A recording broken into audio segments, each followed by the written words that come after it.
यदा यदा हि धर्मस्य ग्लानिर्भवति भारत अभ्युत्थानम् अधर्मस्य तदात्मानं सृजाम्यहम्। परित्राणाय साधूनां विनाशाय च दुष्कृतां धर्म संस्थापनार्थाय संभवामि युगे युगे। अर्थात भगवान कहते हैं, जब भी धर्म की हानि होती है और अधर्म बढ़ता है, मैं स्वयं जन्म लेता हूँ। सज्जनों के उद्धार के लिए, दुष्टों के विनाश के लिए और धर्म की पुनः संस्थापना के लिए मैं स्वयं जन्म लेता हूँ, युग दर युग। तो सबका न्यू ईयर कैसा रहा और मकर संक्रांति कैसी रही? बहुत आनंद से मनाया। Very nice. मकर संक्रांति को ट्रेडिशनल वे में स्नान, दान, पुण्य जो भी, और उससे पहले दिन लोहड़ी थी तो वो लोहड़ी की रस्म। Very nice. बहुत आनंद पूर्वक। और जैसा आपने कहा था, मकर संक्रांति तो भगवान सूर्य का दिन है। हाँ। तो वो पूरा तर्पण वगैरह और बहुत ही शुभ दिन मकर संक्रांति को माना जाता है। और भीष्म पितामह भी शैया पे इसी दिन का इंतजार कर रहे थे।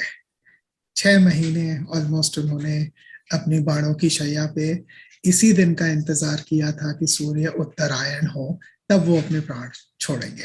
इच्छा मृत्यु का वरदान था और सूर्य के उत्तरायण होने का उन्होंने इंतजार किया था और सबसे शुभ मुहूर्त देख करके उन्होंने अपना शरीर छोड़ा था, अपने प्राण छोड़े थे। और हम लोगों के सनातन धर्म के हिसाब से भी ये मकर संक्रांत जो है ये इतना महत्व रखता है और नए साल की शुरुआत मानी गई है, क्योंकि जो लोग इसको नए साल के लिए, क्यों मैं एम्फसाइज भी इसलिए भी करता हूँ कि सनातन धर्म ने जितना ज्यादा साइंस को फॉलो किया है, उतना ज्यादा साइंस भी साइंस को फॉलो नहीं करता। और जस्ट एक बताने के लिए बता रहा हूं कि सूर्य देवता जो है वो सूर्योदय एक जगह से नहीं होता रोज।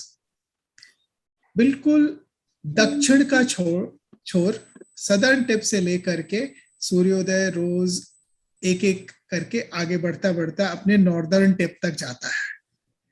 तो जो दक्षिण का जो उसका सदर्न मोस्ट टिप है, जब वो वहां पर से अपनी जर्नी वहां पहुंच के जब वो वापस नॉर्थ की तरफ सूर्योदय का ये शुरू होता है, तो उसको हमने न्यू ईयर माना। और वहां पर से वो northern point tropic of cancer तक जाता है और वहां पर से जब वो वापस फिर ट्रॉपिक ऑफ कैप्रिकॉर्न पे आ जाता है, तो उसको हमने एक साल माना। तो इसमें 2 आ जाता है, एक पूरा उत्तरायण और एक पूरा दक्षिणायन। इसको हमने साल माना। और कितने इंटेलिजेंट थे हमारे सनातन धर्म के लोग कि उन्होंने कहा कि अगर एक कोई गोल है, सर्कल है, तो उसका स्टार्टिंग पॉइंट क्या हो सकता है? हर पॉइंट स्टार्टिंग पॉइंट है और उसके ठीक पहले वाला पॉइंट एंडिंग पॉइंट है। तो ये तो मतभेद चलता रहेगा ना कि कहाँ शुरुआत, कोई कहेगा यहां से करो, कोई कहेगा यहां से करो, कोई यहां से कहो। तो उन्होंने कहा पर ये तो एक सीधी लकीर है, सदर्न टिप से लेके नॉर्दर्न टिप, 2 बिंदुओं के बीच की एक सीधी लकीर है। इस सीधी लकीर पर एक छोर से शुरू करके दूसरा छोर और वापस पहली छोर पर आ जाओ तो एक साल पूरा होता है। तो विवाद का प्रश्न ही नहीं है। विवाद का प्रश्न ही नहीं उठता है। और एक छोर से उत्तरायण शुरू होता है और एक छोर से दक्षिणायन शुरू होता है। ठीक है, उत्तरायण को ज्यादा शुभ माना गया प्रैक्टिकली, तो उन्होंने उत्तरायण से नए साल की शुरुआत मान ली।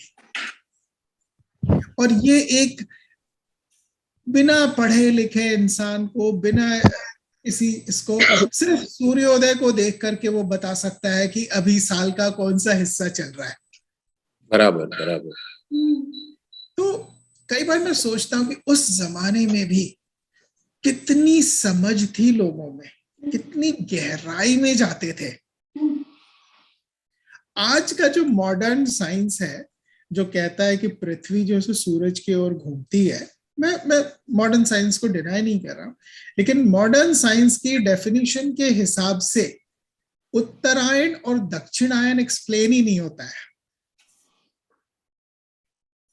मॉडर्न साइंस के हिसाब से सूर्योदय रोज ईस्ट में होता है, परफेक्ट ईस्ट में, तभी वो एक्सप्लेन होएगा जो उन्होंने मॉडल बनाया धरती के घूमने का और सूरज के घूमने का।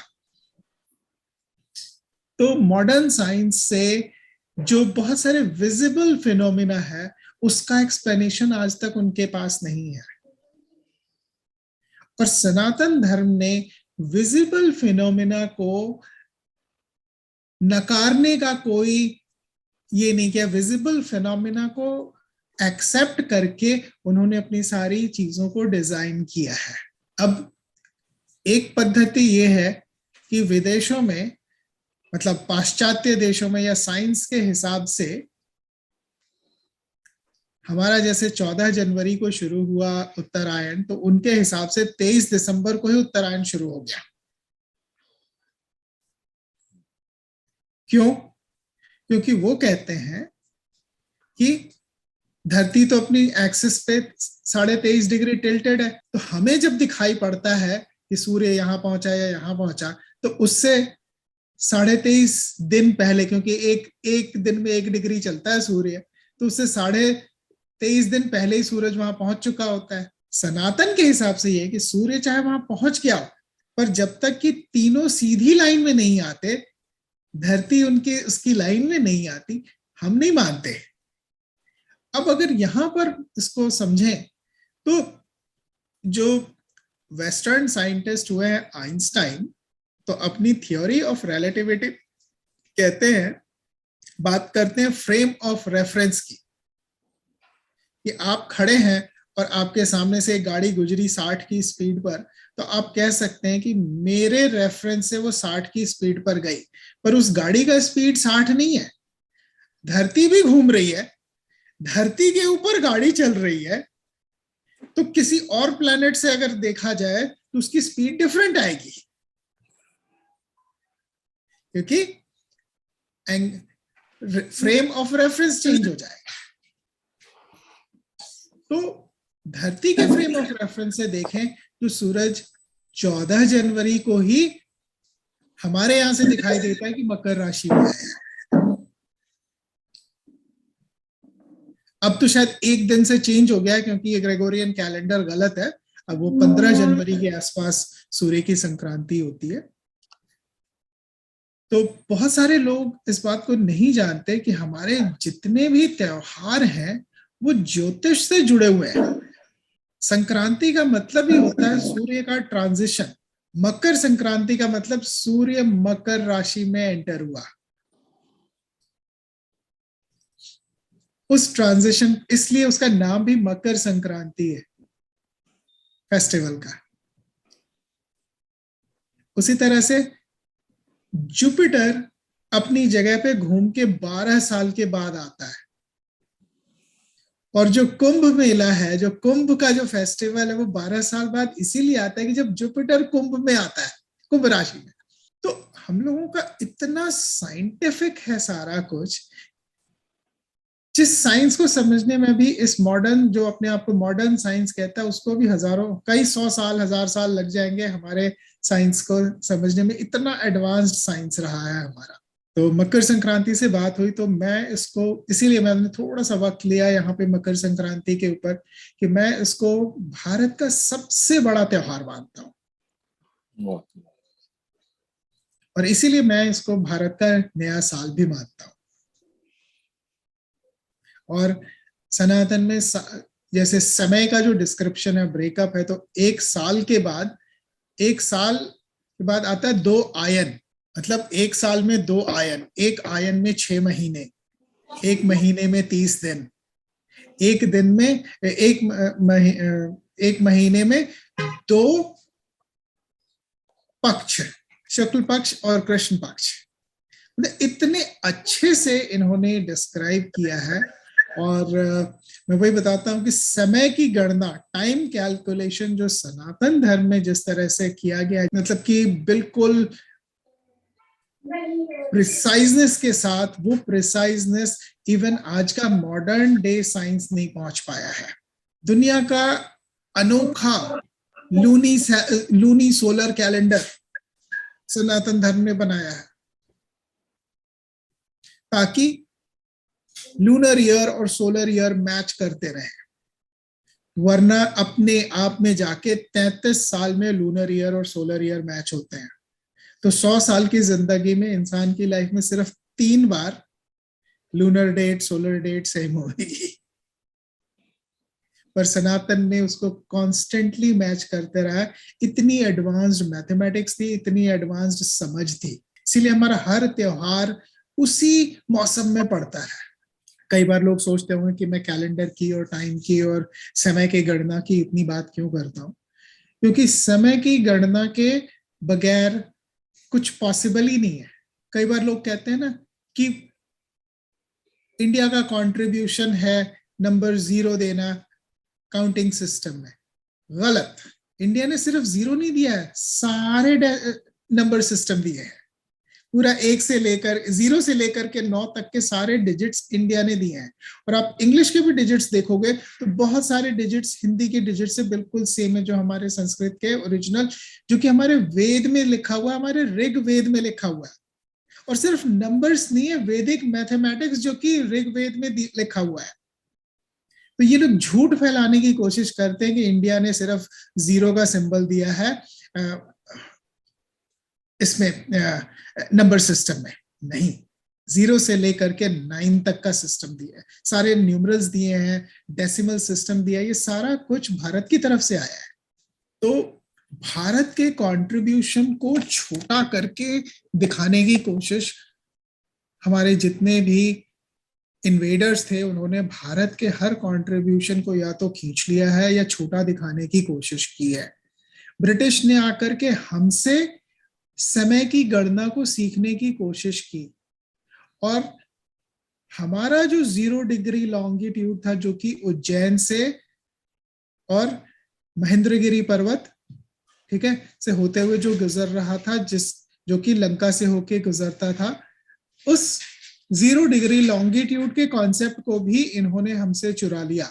अगर आज की डेट में मुझे ये नहीं समझ में आता कि Indian government intellectual property rights में क्यों नहीं ये सब क्लेम करती है कि हमारे 0 डिग्री लॉन्गिट्यूड को भी इन्होंने छीन करके उसको ले गए अपने इंग्लैंड, ग्रीनविच से 0 डिग्री बना दिया उन्होंने। अब 4000 साल पुरानी अल्बेरूनी की जो मिडिल ईस्ट का जो राइटर हुआ, साइंटिस्ट हुआ अल्बेरूनी, उसकी भी किताब पढ़े तो वो भी उज्जैन से पास होने वाले लॉन्गिट्यूड को ही 0 डिग्री लॉन्गिट्यूड मान के सारी कैलकुलेशन की हुई है। आप रामायण को पढ़ें तो रामायण में जो लंका की लोकेशन बताते हैं, वो भी बताते हैं कि इक्वेटर, 0 डिग्री इक्वेटर और उज्जैन से पास होने वाली लॉन्गिट्यूड 0 डिग्री लॉन्गिट्यूड, तो लंका की लोकेशन थी 0 लैटिट्यूड 0 लॉन्गिट्यूड। और देखें, जब इस कैलकुलेशन को आप महेंद्रगिरी पर्वत से जब आप कैलकुलेट करते हैं तो वो एग्जैक्टली 1350 किलोमीटर के आसपास बनती है, जो कि रामायण में लिखा हुआ है 100 योजन। 1 योजन 13.5 किलोमीटर के आसपास बैठता है। 8 मील, 1 योजन होता है 8 मील का, जो कि 13.5 से 14 किलोमीटर बैठता है। और एग्जैक्ट यही डिस्टेंस बनता है इंडिया के सदर्न टिप से लेकर के, अगर आप वहां से सीधी लाइन बनाएं और इक्वेटर तक जाएं तो एग्जैक्टली यही डिस्टेंस बनता है। लंका वहां पर थी, आज की श्रीलंका लंका नहीं है, ये सिंहल प्रदेश है, जिसको कि 1972 में श्रीलंका का नाम दिया इन्होंने। तो इस झूठ में हम लोग ना रहें कि ये आज की श्रीलंका ही रावण वाली लंका है। रावण वाली लंका पानी में डूब गई थी because of the rising ocean levels। जैसे द्वारका पानी में डूब गया था। थोड़ी सी ये जानकारियां मैं इसलिए देना चाहता था कि हमारे लोग, अपने लोग इन बातों से अवेयर हों, ठीक है। थोड़ा सा इंटरेस्ट अपने ग्रंथों में डालें, पढ़ने की कोशिश करें, समझने की कोशिश करें, जानने की कोशिश करें। खजाना वहां है, ज्ञान का खजाना हमारे ग्रंथों में, हमारे इन चीजों, हमारे जितनी भी हमारे रीति रिवाज संस्कारों में है। आप लोगों को हमारा ये चैनल पसंद आ रहा है तो प्लीज़ कमेंट करके हमें बताएं। अगर किसी खास विषय पर वीडियो देखना चाहते हैं तो वो भी कमेंट सेक्शन में लिखकर हमें बताएं। हमारा उद्देश्य सनातन धर्म की परंपराओं, सनातन धर्म के रीति रिवाज, सनातन धर्म की गहराइयों को समझना और समझाना है। हमारे इस उद्देश्य में आप भी हमारी मदद कर सकते हैं, हमारे वीडियोस को लाइक करके, हमारे चैनल को सब्सक्राइब करके और अपने परिवार और मित्रजनों में शेयर करके। धन्यवाद।